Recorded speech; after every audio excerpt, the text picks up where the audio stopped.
Welcome back to Helping Families Go Beyond, the podcast by Beyond the Spectrum. I'm your host, Loryn Carpenter, and you can actually see me this time.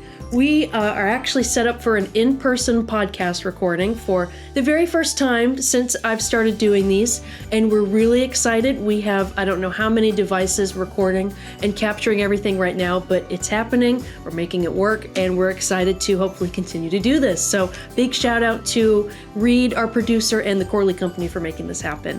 Today, we are going to be sitting down with Chase Pettey, the founder of Adventure for All, which is a really amazing nonprofit group here in Sarasota and also Colorado and also Arkansas and also the United Kingdom even, just doing amazing work for empowering individuals with disabilities through exposure to all sorts of activities like biking, hiking, being out in the elements, and just pushing them to reach their most meaningful potential. And so we're going to have a really amazing conversation with Chase and just get to know more about the organization. And before we get into that, just some quick announcements because it is the start of a brand new year. Happy 2026.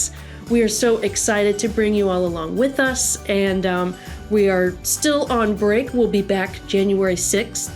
Back in full operation, so we hope our families have had a nice restful vacation and winter break and a great holiday season. So hopefully you use some of the advice from Dr. Val and Miss Dawn from our last episode to get you through the holidays and navigate those situations. And we're just really excited to see what happens this year and see all the ways that we grow and all the amazing things that our learners are going to deal. So just another little housekeeping thing is that we'll be off of school in observance for MLK Junior Day on Monday, January 20th. So we will be out. It will be another restful day for us. And happy 2026. Happy New Year. And just want to thank everybody for listening this far. It's been about 2 years now. 2 years of helping families go beyond. So we're just so honored to have all of you listening and now watching. So we are just going to get right into our conversation with Chase. And we just want to thank you all again for all the ways you've supported us. Okay, awesome. Well, thank you so much for coming out here today, Chase. We are so excited to have you on our first video recording podcast of Helping Families Go Beyond. So we're making it work. This is super awesome. Yeah. And we're happy to have you here. But so we just want to ask you a little bit about Adventure for All. And if you could just walk us through your mission behind that and how that all got started, that'd be awesome. Yeah, I'm a bit of a rambler, so you may have to cut me out sometimes, Loryn. I'm like a storyteller, so I'll try to keep things precise. But our mission statement, and I'll kind of elaborate on this, is to redefine the human potential for individuals with exceptionalities.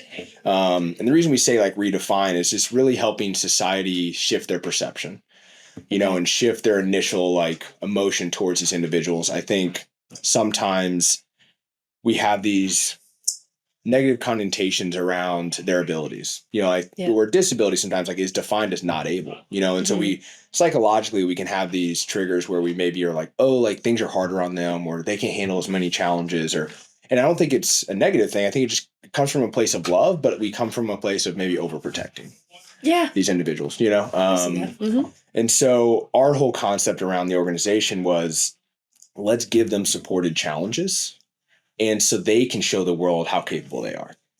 And so when we started this all started with me starting actually a for-profit hat company wanting to give away 50% of the profits and give grants to organizations, how it started. And that was a whole different company called something completely different. And through the process of going through other organizations and like walking through their programming and what is their long-term plan for the family and things like that, we just, again, you kind of mentioned this before we talked, there's a gap that I felt that was being missed. The more we spoke to families and got their feedback, I felt like whether it was which these things are all needed, like social programs, summer camps, all those things are needed, but it's how do we continue to integrate like long-term community between families? A lot of it was isolation for families, isolation for their child, or they would have a moment where they would have progress for a week or 2 weeks during the summer camp, but then like that program stops and it doesn't run till 11 months later. And maybe they've regressed from that program. And so how do we continue to keep stacking progression and goals and dreams, things like that for these kids and families? So once we instill that hope, how do we keep that momentum going? Yeah. And so it started with outdoor recreation. I'm a big outdoors guy. I love Mother Nature. I kind of grew up very much like I would say a challenging childhood, a lot of obstacles and things like that, single mom and things like that. And so I look back now and I have a lot of gratitude for those experiences. When you're in them, when you're going through challenges, you're like, I want out. But, once you get through them, you can like hindsight 2020, like, man, like that made me who I am, that humbled me, that gave me grace, whatever it is. And so in my early 20s, I moved to Florida from Missouri, and my little sister went to a charity called Camp Barnabas. It's in Missouri. Okay. And so Cool. it's basically a summer camp, like we stated. And she got done with the camp and called me when I was driving down to Florida. And she was like, hey, you should really go volunteer with these kids. And I was like, and we're really close. So I was like, okay. I didn't know anybody down here or anything like that. So I was like, all right, I'm going to move down here. I'll go volunteer. And I remember driving to the classroom. I was like 22 years old. So a typical young man that's never had interaction with this demographic, never done a ton of volunteering at that time. And I was just like very like, oh, you're doing such a good thing. Like, you're such a good guy, Chase. Very ego driven young male. And driving to this classroom, and I park and I knock on the classroom door and I walk in. And these 12 kids just like bum rush me to the door. Never met them. They don't know my name. And like one girl runs up, she hugs me like around the waist. She's like, we're so glad you're here. And the one kid's like, and it was like around October. So like, oh, we have pumpkins we're going to carve today. And I remember looking at the teacher and I was like, I got to go to my car. And I just like cried in my car. Oh, yeah. I was just like, what is happening? That was the most beautiful experience of my life. It was like the first time I feel like I had actually felt like authentic love. Yeah. It was like truly like unconditional. Like they didn't know my name. It was like there was nothing they were getting from me. It was just, we are so happy you're here and we're just going to love on you because you deserve to be loved on. And I was like, so then I ended up volunteering for an entire year because I was like, selfishly, I was like, I just want to be around these kids more. Like they just make my day. And so, spent a whole year with them. And then my background at that time was exercise physiology, kinesiology. And so I started training a handful of them at the gym just for free, just to work with them. And again, selfishly, just to be around them more and watching them progress, watching like them enjoy or like getting these feats and like knowing every week they're going to be pushed and challenged. I was like, like this is a human trait. Like we all, not that achievements or outcomes should be what define like our worthiness or our happiness, but they are this path to growth. When you have this thing that you're like, ooh, like, I don't know if I can do that, but I want to try. And so I just kind of noticed that was they had that same drive that I do when I, we all just want opportunities. And so, I kind of became obsessed with like, why don't I see them out in the community? Why don't I see them having jobs? Like, why wasn't I interacting with them when I was in school? Like just all these questions. And so just dove into some research and, I'm sure as you know all these, like 89% live dependently. There's an 81% unemployment rate. Like only 14% can ride a two-wheel bike and like kind of like these really exaggerated statistics. Yeah. And so to start shifting that potential, we chose biking because it was after talking to families, most of them were like, oh no, my child can't do that. Like they've been told by doctors it's impossible or they can't do it or it's too much multi-processing or the balance will be too hard, whatever they've been told. And we were like, well, I'm not here to challenge a belief, but can he try or can she try? Like, can we just give it a go? And so with my background being what it was, I kind of developed a process of how we teach them to ride a bike. And in our first year, we had a 100% success rate. We taught 80 out of 80 kids how to ride a two-wheel bike. And that was in Sarasota.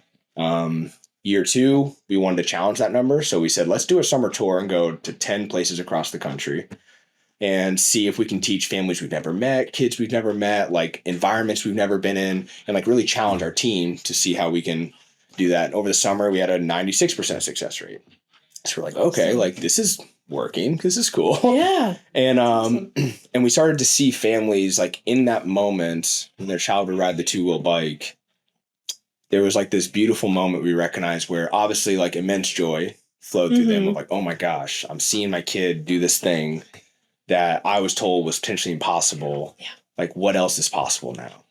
If like this thing is now impossible, but is now possible, like, it just reopens their mind to now think more expansive, like what can their child do? And so that was kind of the moment that we grew off of. And so I'll pause there. Like I said, I can just keep going. No, yeah, that's awesome. That's amazing. Yeah. I think that's something that a lot of our parents hear a lot is when they're in like the public school system, or maybe if they're just in environments that aren't so aware of their children, they're often told everything that's wrong. Yeah. And everything that's that could be improved on, and everything that's, just not there yet. And so I think Adventure for All is an amazing example of here's what you can do, and here's how you can flourish. And it's just an amazing thing. It's an amazing opportunity for them. Well, it's just that positive reinforcement. I think we all whenever we think around our training, like this last year, we developed our training education process. It's called the hidden potential process. And so it's like how we break down all of our skills, how we teach things, how we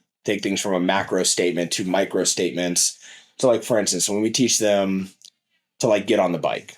So, right, like in normal human society communication, we speak a lot from assumption, like all the time. And so I may say to you, hey, Loryn, jump on your bike and let's get ready to go. And like, I didn't give you any instruction. I just said, jump on your bike and let's get ready to go. It's like, I didn't really give you steps. I didn't tell you what to do. I'm assuming that you'll just know what to do. And then that the outcome you're going to get is we're just aligned on this assumed outcome.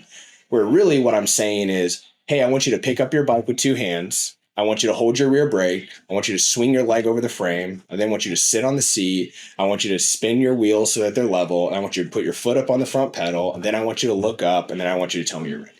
That's really what I said. Yeah. And in my mind, that's what I want you to do. But I didn't say that. And so I think in society, we tend to accidentally speak from assumption a lot of the time. Yeah. Instead of speaking with very specific communication. So we've learned with these athletes, if you're just direct and you're like, hey, here's the micro steps I want you to do. And then what we do is we then compress those micro steps once we teach them. We go, great. Now when I say get in your ready position, that's what I mean. And then ever since that point, now anytime I say that, they go through those 7 steps.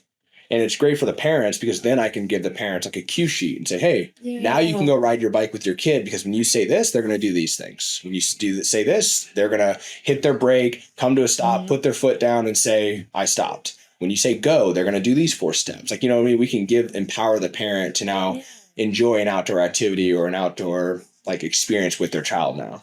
And so that's kind of like that transfer of empowerment from empowering the athlete to then empowering the parent to like, hey, like you can keep progressing them. Yeah. And, like, enjoying this activity with them. Yeah. Yeah. That's awesome. It can kind of build on itself. I know that's something we try to do here at BTS. And I think it's interesting how success can look different with each individual. And it's a cool thing to celebrate. I know that's just a major part of our philosophy too. But it looks so different on everybody. And it's like, and I've talked about it on episodes before, but we often joke, like you'll hear us cheering in the hallways, like, he learned how to tie a shoe, or he got a job. And it's just like, all of it is so exciting. So like you said, right? Like we tend to in society define when we should celebrate, right? Like we call these like big L's and little L's, like saying love, right? Like, oh, celebrate your wedding, celebrate your first job, celebrate graduation, right? We have these milestones like that. Like now these are worthy of celebrating externally, but also like being proud of yourself. And it's like, why can't I just be proud that like, I learned to tie my shoe today or that I, whatever, it's like, so yeah, we have this statement in ours, like celebrate every win. What's like you guys are saying, like, psychologically, imagine if all of us celebrated all of our wins all the time. You get to work on time. Loryn, you're on time. Yeah. Like you'd be like, I'm going to be on time every day. Like, this feels great. Yeah. So you're going to like bring out the whole red carpet for my shoes. Like I'm going to start tying them every day. Absolutely. Like, yeah. So I'm going to wear high tops every day. Reinforcement. Absolutely. Yeah. I love that. That's awesome. And so I can imagine that when you're putting together those programs for your participants, there's probably a lot of thought that has to go into it because I know just from some of our learners, just how they can be kind of sensitive to any sort of change or any break in routine, or even if they're out in the elements, if they're outdoors, like they get a rock in their shoe or if the sun's too hot. I can just imagine there's a lot of things you have to anticipate. Yeah. And so what is that thought process like? How do you put those programs together and how do you consider all those things? Oh, such a good question. So I would say to give you an example, like we're expanding into a multitude of other programs next year, but like we wanted to prove out the life journey of our cycling program. So to give you an example, like we have intro to biking, which is where they learn to ride a 2-wheel bike in a straight line for 10 meters on their own. We then go to level up when they learn how to do turns, stand off their seat and pedal, zigzag through cones. There's like 7 skills they have to learn. Then we take those skills, we take them on a real trail, and we give them a real world application to now use these skills in the real world application on a trail. Then we have a program called Gravel and Giving where they actually train for a gravel race. And so they move to a gravel. And so we have like 5 kids next year. We're developing the first ever exceptional race team. Oh, wow. And so we have 5 kids doing 3 100-mile races next year. And they learned to ride a bike with us only a handful of years ago. Oh my gosh. So showing these parents, like they're going to represent to families around the nation, and also just kids around the nation, that like you can do great things too. Like they have great sponsors that are going to sponsor them that have come on board. Like it's beautiful. And so to develop that process though, like each manual for each step is roughly between 70 to 120 pages that I had to write. Wow. So like it is a full on textbook for each step. And what we do though is like, so our process, I would always tell people is like, this looks like a lot, but this is probably only 70%. So to speak to what you're saying, like we have these building blocks. So like, hey, this is phase 1, drill 1, phase 1, drill 2, right? Phase 2, drill 1, all the way to the end of the phases that we stack, and they're purposely stacked the way they are because they're progressive. And in which within each drill, we have all the regressions you can do. So again, if say like it's single leg balance and a kid's trying to just bounce their leg, but they first lift it, right? And they're struggling. If I just keep saying, keep trying, maybe the first couple times they're gonna be like, okay. But by the 8th time, they're gonna be like, dude, I'm done. Yeah. Like I feel I'm watching my other friends do it. I can't do it. Now my confidence is down. Now I don't want to do this. I feel embarrassed like any of us would be. And so it's like, no, like so again, celebrate every win. We always say like, give them wins. So the minute they're like struggling, it's like, no, like give them 2 hands. Cool. Have them do it for 10 seconds. Celebrate that win. High five, like positive reinforcement. Now only go to 1 hand, then go to 1 finger. Now they're back to no hands. And now all of a sudden they're doing it maybe for 5 seconds instead of 1. And you're like, hey, look, only 30 seconds ago you were doing it for 1 second. Now you're doing 5. Like, so what we want to teach is not celebrating success, but celebrating effort. Yeah. Like that's what we want to teach, right? Like that's progress in life. And so we're always celebrating and we're showing them that, hey, this is where you were just a moment ago. This is where you are now. This happened because you didn't give up. It's like growth mindset. Yeah.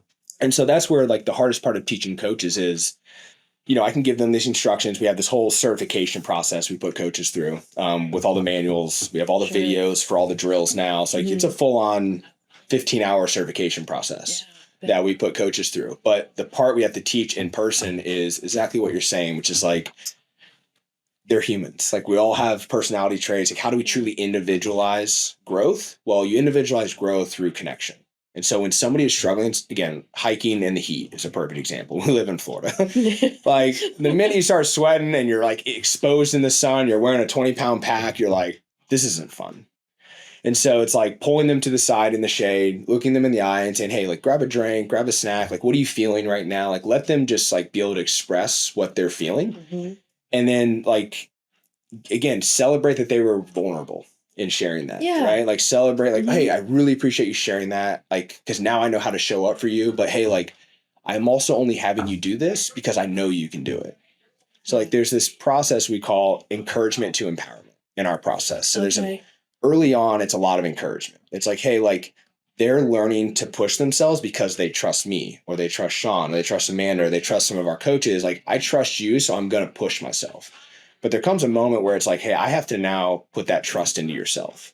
Like when things get hard, you need to be able to like tell yourself, I can, or I can do this, or I know it's hard. Like and be able to, so that's where the empowerment comes in. And so like riding the bike is a good example, right? I'm holding the seat. Well, there's going to come a time at the end of intro to biking that I have to let go, right? Like, and they have to do it on their own. And so like, it's scary as a coach. Like we have these, so part of our certification process, we take personality tests for coaches to find out where we can also put them to where they'll most succeed. So somebody that's a driver mentality or like a big coach or positive reinforcement, whatever it may be, like, hey, you're going to be the guy that's probably going to let go of the bike or the girl that's going to let go of the bike. If somebody's more of a supporter role that's like can have those hard conversations, but like look them in the face or kneel down and like is really emotional, they're going to be like an early development and then like a phase 2, but they may not be the person willing to let go because of the empathy.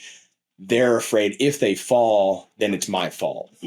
Where, you know, the other coaches, maybe they understand like, well, falling is a part of life. Like I don't want them to fall, but I also need to let them know that if they fall, I still am proud of them and like they can get back up. And so like we always tell people in our biking program, like we always tell parents, your kid's going to fall at least once. We're just going to be blunt with you. We don't want that. But like at some point they're going to fall. It'll happen. And like, but like the whole point of how we develop the emotional growth is when they fall, I promise you, they're going to get up. They're going to be smiling. We're going to be high-fiving because we celebrate when they fall. We're like, hey, you fell. Yeah. It's your first fall. And great. You lived. It's a part of it. Great job. Like, and they jump back on and they're like, okay. Like, because again, all of us look to people when we're doing something new. I'm like, how should I react? Like when we're a little kid and you fall, you kind of look to your parents and you're like, I want to cry, but like, you know, and then if your mom or your dad are like, oh my gosh, you're like, yeah, okay, I should cry. Yeah, this is a big deal. Where if they're just like, you're good, you're like, okay, I guess I'm good. So like we just learn, like we look to one another on how we should respond to things. And so we just teach coaches that like, hey, these things happen, but empower them in those moments and show them that, hey, I know it's not fun that you fell and I know it doesn't feel good, but like we're going to get back up. Yeah. So, yeah. That's that's kind of how we, I guess, navigate it is we just teach that have the one-on-one conversation, but like remind them that like you believe in them. Yeah, definitely. I know that's I had two things that I was thinking of at the same time. Well, no, we see that a lot with our students too. Yeah. They'll come in from the playground, they fall off a bike. Yep. But so they'll be, in shambles over it, which, I mean, I was the same way when I was little. Yeah. But so we always try to be like, hey, but you're standing up. You're in the lobby. Yeah. You've got your water. And then we had one student, she was like, I really think a cold carton of apple juice would help with my knee. And we're like, hey, okay, if that works, get on up. And so, and so it's, meeting them where they're at and everything. There was a quote that I saw online, and it was about raising a child with autism, about having like a sibling with autism. And part of the quote, it was like, it went something along the lines of, you'll never have any idea like how soft we try to make the world for you. It was something like that. But and I think that's something a lot of parents and caregivers can speak to is all of the work that goes into, maybe, I don't know if sheltering is too strong of a word, but like just protecting them from things that might happen because, they are vulnerable. They are, they are a vulnerable population of people. And, but I think, as you've mentioned, I think it's also important to challenge them a little bit and push them and show them all their limitlessness and all the things that they can accomplish. But it just reminded me of that quote, just, how soft we try to make the world for them, but maybe we don't have to. Yeah. Maybe we don't have to. I think it's like, this is obviously, so I love these conversations because like there is no right or wrong. It's all perspective and like what we currently believe. But it's like, for me, it's like we should emotionally protect them, which means like we should show up from a place of love always. But like it doesn't mean we should overprotect their environment. Right. Because if the unemployment is 81%, independent living is 89%, my belief is, well, you see programs completely drop off usually after 21 and 22, like a lot of experience-based programs and development programs. And so it's like, well, those metrics, you don't get to those high of unemployment, independent living if the early development years, if there's not something going on there. Like and for me, it's like if I was going to not have a job or not be able to hold a job or get a job, it would be probably because I haven't had the experience of how to handle situations within a job. It's like when things get hard or all of a sudden there's too many customers or I'm a greeter and 4 people walk in at the same time. Like, well, how do I handle this? And so it's like my whole goal is like, hey, like it's not to irregulate them. It's to actually like in those moments, I guess partially it is, I guess. It's like to intentionally irregulate them, but with a support system around them. So then they realize like, hey, it's okay that you're irregulated right now. But like, let's pause. Let's see what's going on. Like you said to the girl, like, you're okay. Yeah. Everything's okay. Like, we're not upset with you. Like, we're proud that you're still showing up, putting in the effort. But it's like, if they can see that like early on, that like effort and trying and never giving up is a process of growth, because that is something you truly can't give a human. Like when our kids cross the finish line in their races, they'll never be able to be given that feeling, ever. But they're going to look back on the 2 years it took them to get there. And when they do that, like every kid that crosses the finish line, even though it's like the hardest thing they've ever done, they're always like, when's the next one? Because I've had a lot of one-on-ones with parents. And like, so I'm never trying to speak from a parent's perspective because that would just be ignorant of me to try to speak from that perspective. But just from conversations with parents, like it is their natural instinct, especially like that motherly instinct, to protect your child. Yeah. That's any parent's instinct. And I think that's, one day when I am a father, that's going to be such an interesting thing to navigate. Is like, how do I can see the path I could see the thing they're about to walk into, but I know this experience will be good for them to have, but gosh, I could help them avoid that. Yeah. It's like this constant internal battle. Right. And I think it can be heightened with these parents, with this demographic, because there is some of these battles of like, well, no, I do want you to like, give him a little bit extra teaching in the classroom or push him a little bit more, or, and they want that, but they also want their child to be integrated, but also protected. Yeah. And there's like, I do find it so difficult for those parents on how to navigate that. Because I do feel like these parents wear a lot of hats at times. Definitely. Like I have to play coach, but I also have to play parent, but I also have to play teacher sometimes. I have to play protector. And so I do think it is difficult for them to juggle everything. And so our kind of goal is to come in and be like, hey, we want to empower you, parent, with all the knowledge and education we have. And we put them through the certification as well so that they can feel empowered to keep pushing their child. But we also want to allow the parent to lean on us and go like, hey, Coach Chase asked me to tell you to do this, or Coach Chase is the one telling me to practice with you at home, and like have another person in their life that's like a support system. Because I remember having a coach, like my mom or dad would say the same thing and I'd be like, pfft. But then my coach would say it and I'd be like, yeah, okay, he knows what he's talking about, and so having a coach in their life, challenging them, the athlete or the individual starts to like learn that like, oh, this is the person that pushes me. And this is the person that like loves me and protects me, and kind of like allow the parent to step out of that role a little bit or at times, and be more of the cheerleader while their child's going through challenges, and not have to be the cheerleader and the pusher. Does that make sense? Yes. Yeah, definitely. So yeah, we try to fill that role in some capacity so that, like I said, as they get later in life, they have the growth mindset to understand that like, setbacks and falling, whether that's physically, emotionally, mentally, whatever it is just a part of life. Yeah. And like, the less you experience it, the better, but it's going to happen. It's inevitable. And so like, how do we support you through those trials and tribulations early on? So you start to adapt to what those emotions feel like inside of you, how you communicate those emotions, how do you experience those emotions, how you react to those emotions. So then our belief, this is a theory, obviously, have a few athletes getting to that age now that will start doing career development, but it's like our theory is if we can progress them through sport and outdoor recreation early on in development years, that will give them the growth mindset to want to persevere, be resilient, and later in adulthood. So definitely. I think it's such like a kinesthetic way of learning those abilities too. Yeah. And I just, it's even something that I struggle with, but just sitting in discomfort and just being okay with it, because, we try to protect ourselves and we try to protect our siblings and our children, and the discomfort, it's okay. It is what it is. Yeah. And I know it's something I struggle with, and I think it's important to teach our learners all of that. Yeah, because it's a practice. Like you said, it's a practice to be able to sit in that emotion and know like, it is going to be okay. Yeah. Like in the moment, it doesn't feel good. And like, I recognize that, but I also want you to recognize that like, you're going to be okay. Yeah. So I just wanted to ask you, we've kind of been talking about how you're able to translate all of these skills that you learn through being out in the elements and persevering through any kind of discomfort, riding a bike, being out in the world and being out in nature, and how we've been able to translate those skills into real world situations and maybe employment or any obstacles in life. And so I didn't know if you had any like specific success stories from some of your athletes and how they've been able to kind of bring those skills into their own situations. Yeah. Yeah. No, that's a good question. I mean, tons of success stories, like, in our outdoor recreation, but I want to speak more specifically to sounds like what you're asking, which is like that transferability into their day-to-day, into their life. And so like, I feel like the highest impact we have is actually on the parent, and the parent starts applying that to the athlete in their day-to-day. So a lot of parents, when they first come to our biking camp, not so much now that's year 4 and 5, like we have enough success stories that I think people are like, oh, this is the program that's going to teach my child this skill.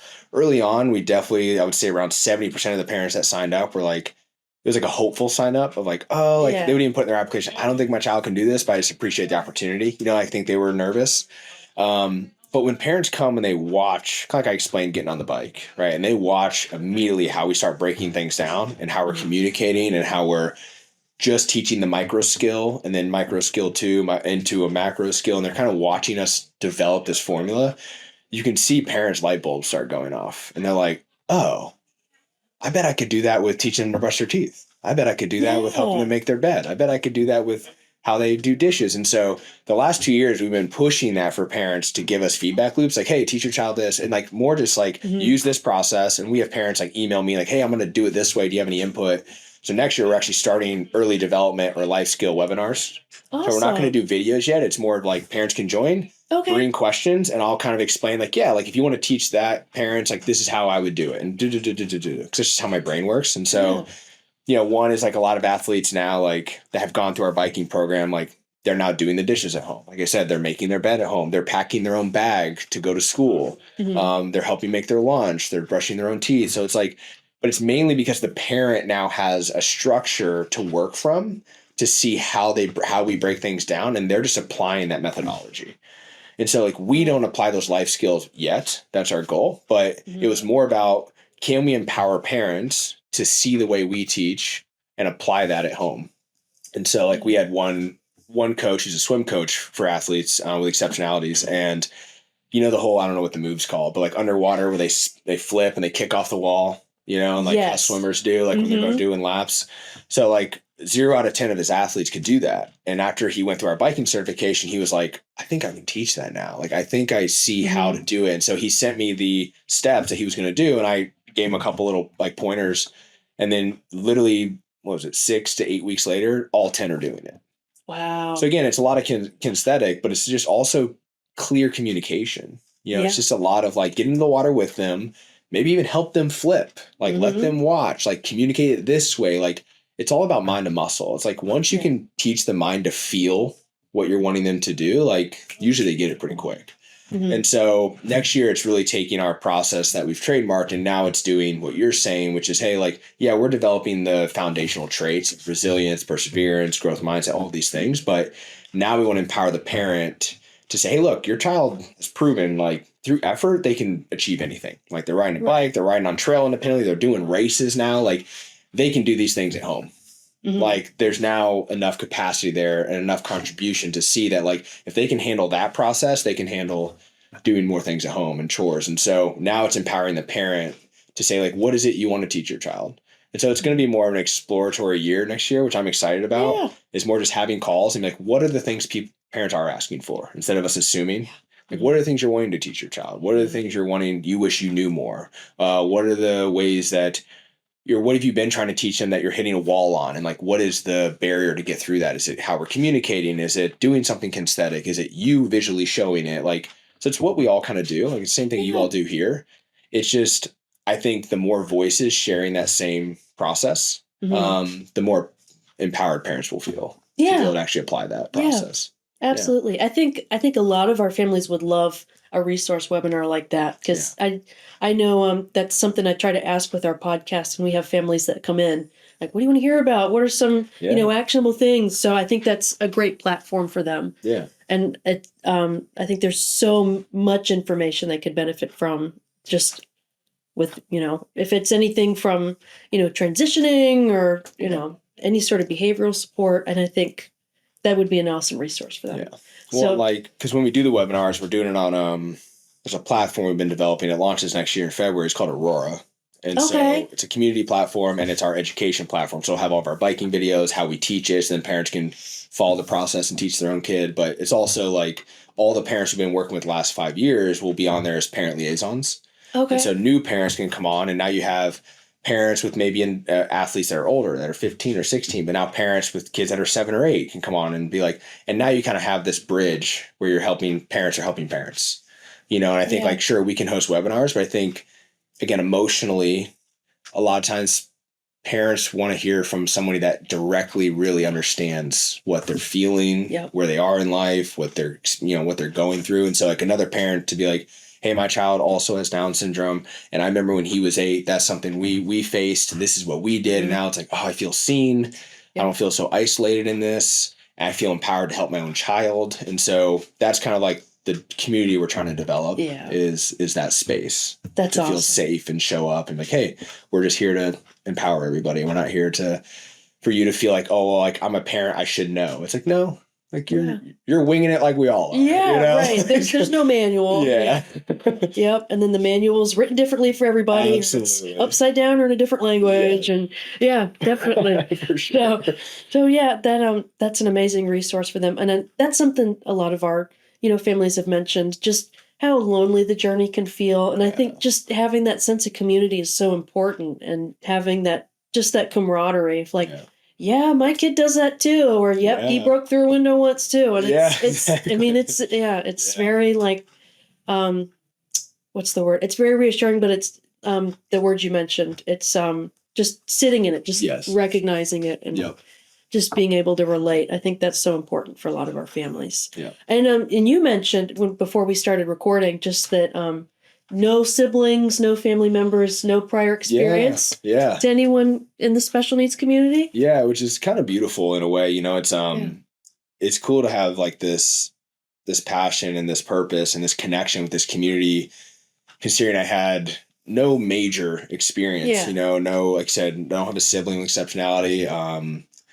Didn't really grow up around the community. I grew up in a small town in Missouri. So like, they're still like, I think decades behind, and so like, anybody there's listening, love y'all, but it's like just kind of like the, the community and culture there. And so everything was very segregated. And so, I feel like at times I'm able to speak to people that haven't experienced this community yet, from a place of understanding, and they can like, look, I was right where you were. Like I was so separated my entire development years, like when our brain's developing the most, that like I developed these internal fears that weren't even real, that like, oh, I'm going to say the wrong thing or do the wrong thing, or what do I say? And like, and at the end of the day, it's just funny because it's like, they're just a human. Just converse. And I get some of us have social anxiety. So like, well, just conversing in general could also be scary. Yeah. So I get it, but it's like, you and I've kind of hinted to it. It's like, you're not going to struggle to communicate because like whatever you ask, they're going to tell you. Yeah.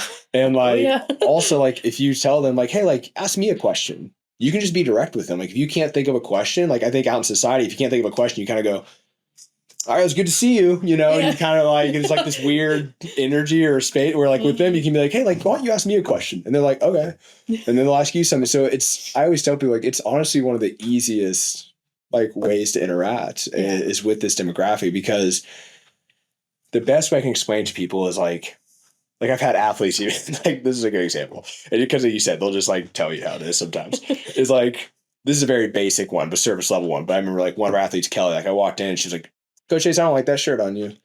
And I was like, cool, and it was like, but what was beautiful is like, she's not saying it to make me feel bad. Right. She's not saying it to like make me feel like I'm not, shouldn't be confident or whatever. She's just saying like, hey, from my perspective, I just want you to know I don't really like that shirt on you. And like, you hear that from like somebody else, like, you're just like somebody's like, I don't like that shirt. You'd be like, wow, like, okay. Like you could have kept that to yourself, but tough it's like, crowd. Yeah, exactly. But like, she was just saying like, from my perspective, I just want you to know, like, I personally just don't like it. But like, if you want to wear it, you can. Like their intention, I feel like almost all the time is love. Absolutely. And so I always like say like, it's the perfect way for you to realize like if something they say like affects you, it's like, oh, like that's something you should probably work on, because their intention was love. It's not to trigger you. Right. And so I don't know, I think there's like, that's a gift they bring to the world, is like their ability to show up with so authentically and honest that like connection's inevitable. Like it's just gonna happen. Yeah.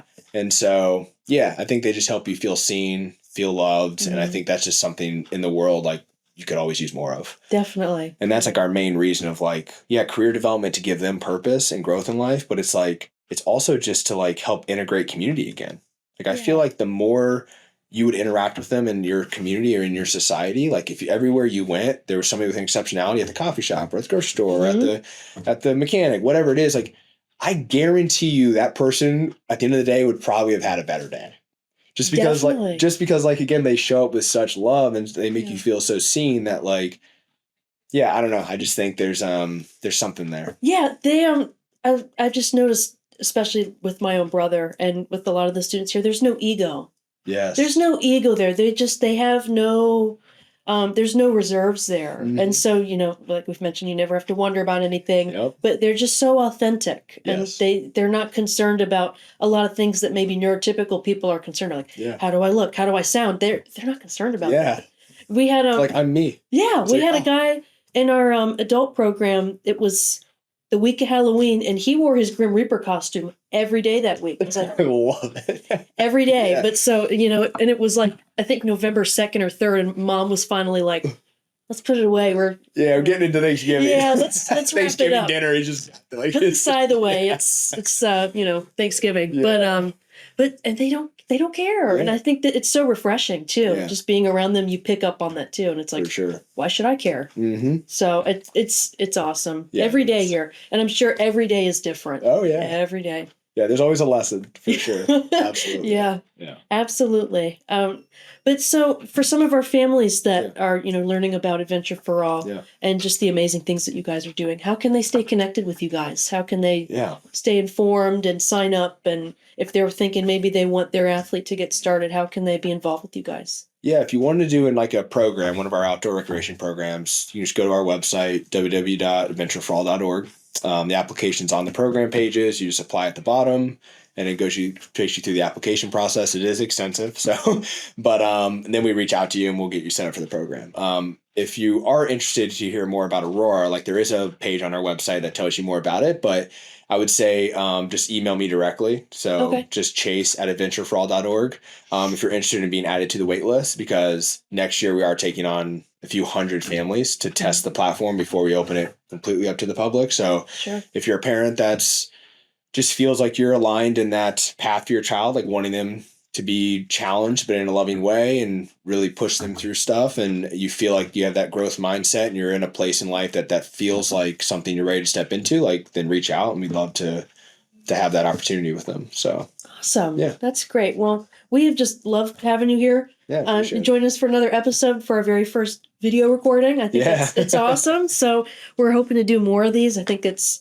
awesome. And we would love to work with you guys, with our learners. I was going to say. It would be an awesome partnership. Yeah. So we're just really appreciative for your time and just the space you've created with us today. So it means a lot to us. And just getting this information out to families too, they'll really appreciate it. I was going to say, like, just that you did this, like, Ray, you guys are giving up your time, doing all the technology. People don't realize sometimes what goes behind these things, all the editing, all the process, all the time. So for you to do this, to give families just a time, once a month, be able to watch something to give them another resource or different perspective or different understanding. Like, I really appreciate you doing this, Loryn. Oh, thank you. Yeah, couldn't have done without the Corley Company and Reed. So they've made it super accessible and easy. And it's just, I've always wanted to help families in any way that I can. So it's, part of the BTS mission. It's just natural. Yeah. So, but we appreciate it. Thank you for being here. It's been amazing.